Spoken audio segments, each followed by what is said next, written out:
Hi everyone, and is it worthwhile putting some of the best Nikon or Nikkor manual AIS lenses on a Leica?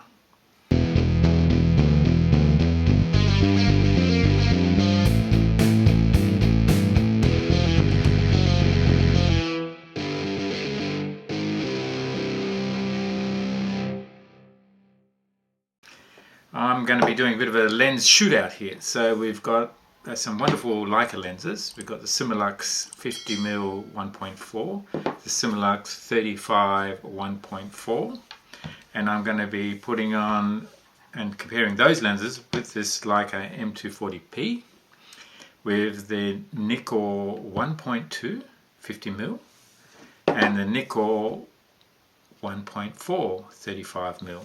In order to fit the Nikkor lenses on the Leica camera, you do need an adapter, which I happen to have one here. So the adapter that I'm using is actually called Globe, or Gobe, G-O-B-E, Gobe. And the interesting thing about Gobe and their adapters is that they are planting trees. So for every purchase, they go and plant some trees. So with the purchase of this mount adapter, 5 trees are planted in an area devastated by severe deforestation. So if you want more information about Gobe and the trees that they actually plant, you can actually go to their website, which will be in the details down below. First, we'll just put that on. Okay, that's on. And then we can put on a lens. So we've got the Nikkor 50mm. And I can just put that on. Okay, so now we've got the Nikkor 50mm with the adapter on the Leica M240p. The next task is you actually can tell the camera that you've got a manual lens on it. So it's a 1.2, and I'll be going to the menu setting. Press menu, it will bring up the screen. There's a number of options here. So I'm going to lens detect here. If I select that, now you've got a choice of either automatic or off. In this case here, I'll be going to manual, and in the manual settings there's a number of default manual lenses you can choose, and these are Leica lenses. However, I can tell it to use one with a similar focal length and f-stop to the manual lens that I'm using. So in this case here I'm using the Nikkor 50mm f1.2. We'll have some real live outside situations, maybe some low light situations, shooting at numerous f-stops just as a comparison, and the practicalities of these different lenses. Let's have a look at the 35mm comparisons. So the Nikon Nikkor 35 1.4 and the Leica Similux 35 1.4. I set up this chest set with a light directly above it, and the first things that I noticed, focusing as close as I can to the subject, which is this pawn. So I'm 0.7 meters away, so we've got a large frame area. The Nikkor can focus down to 0.3 meters, so you can see you get quite a different photograph. What does that highlight there? It highlights the flexibility of the Nikkor lens compared to the Leica lens, being able to focus down to a much closer distance. And if we click on and we take it to 1:1, we can actually see the image we're getting. Now, we already know that the Leica lenses, being much more expensive, produce a higher contrast, fully open than the Leica lenses, fully open than compared to the Nikkor lenses. The Nikkor lenses tend to be a bit softer, less contrast when they fully open. And we've got some purple and some green fringing. Now, I did an earlier video on purple and green fringing, particularly around the Nikkor lenses fully open, and that should be in the link here. So if you want to go have a look at that, that's I won't talk too much about that, but by shutting down the aperture from fully open and going down a few stops, you can actually increase the level of contrast, and then in Lightroom you can compensate for the purple and the green fringing. Let's have a look at the Nikon when I stop that down to f4 from 1.4. Right, so the image on the left here is the Nikkor lens stopped down to f4, 35mm f4, and then 35mm f1.4. So you can see the difference in bokeh in both situations, where both shots were taken 0.3 meters away from the subject being the pawn.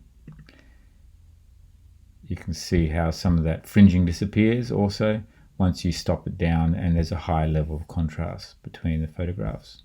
You still get very good bokeh at f4 when you've focused in so close. You start to see the diaphragms in the iris starting to take form in this bokeh compared to fully round when you're fully open, of course. Okay, so I've taken a few other shots here, some more shots with the 50mm. Let's have a closer look at that. So a similar situation, we've got the 50mm 1.4 Leica, and we get a nice good contrast, lots of detail, and great bokeh, as you would expect from the Leica Similux 1.4. If we move on to the 50mm 1.2, here the 50mm can focus, you can see we're a bit closer, we can focus at 0.5 meters as opposed to 0.7 meters on the Leica lens. The Nikon lens can focus, 50mm can focus down to 0.5, so again we get a different frame look. And if we zoom closer in, again the Nikkor lens is a bit softer, as we already know. If you stop that down to f4, you'd get a lot more contrast and you get rid of some of this purple and green fringing. But otherwise, a wonderful photo, in my opinion. I took the lens for all these lenses for a walk out around eastbound Main in Sydney, around the harbour. Sydney must be one of the most magnificent places to take photographs. You've got so many waterways, so many places you can go, parks, it's brilliant. Anyway, so eastbound Main is a peninsula 4 kilometres from Sydney centre. So let's have a look at some of these outside shots, and I'll just sort of go through them as we go. So this is the Leica 50mm focusing in at 1.4 at a spider web. Great contrast, lots of detail, nothing to complain about as far as Leica is concerned. And shooting at 0.7 meters here with regards to the subject, okay. It's a reasonable shot, probably more technical than artistic necessarily. And so this is the 35, so that's a 50 at 1.4, and this is the 35 at 1.4. So you can see a different perspective between the 50 and the 35, but again, both lenses are fantastic, fully open, lots of contrast, lots of detail. The 35 at 1.4, and it's wonderful shooting with the Leica lenses. It's fantastic. I love the contrast, and I love the way the image can just blend between what's in focus and what's out of focus. The 50mm at I can't believe these Lightroom settings because I don't have the metadata, but I'm pretty sure this was shot at 1.2 and focusing on this bolt. You can be quite creative, obviously, with the Nikkor lenses, or Nikon Nikkor lenses. Shooting wide open, it becomes quite soft, obviously, but you can create some interesting effects. Now, I suspect that I used a smaller f-stop here. Could have been around the f4 mark. judging from the focus that I have, and I've eliminated some of that purple and green fringing, and it's looking pretty much in focus and quite a bit of detail in the shallow depth of field. I've stopped the lens right down to give me a greater depth of field, and there's quite a bit of detail. Lots of contrast when you stop down the Nikon lenses from wide open. And now back to the Leica lens at 1.4, and some wonderful colors, some of the fences, etc. Is it worthwhile putting Nikkor lenses on a Leica M-mount camera? And the long and the short of it is, yes, there's definitely some distinct advantages. I love using the Leica lenses on the Leica camera, but it comes at an expense. So it's an expensive exercise. If you can justify the costs, it's brilliant. I love using both the body as well as the Leica lenses. However, for a budget, for 1/10 of the price, you can pick up these old Nikon AI and AIS lenses for a song. What is it, 50 years of lenses to choose from in the Nikon range, from wide open to telephoto to old zooms, a huge selection. There's other flexibilities that the Nikkor lenses offer. This close focus on the 35, it's 0.3.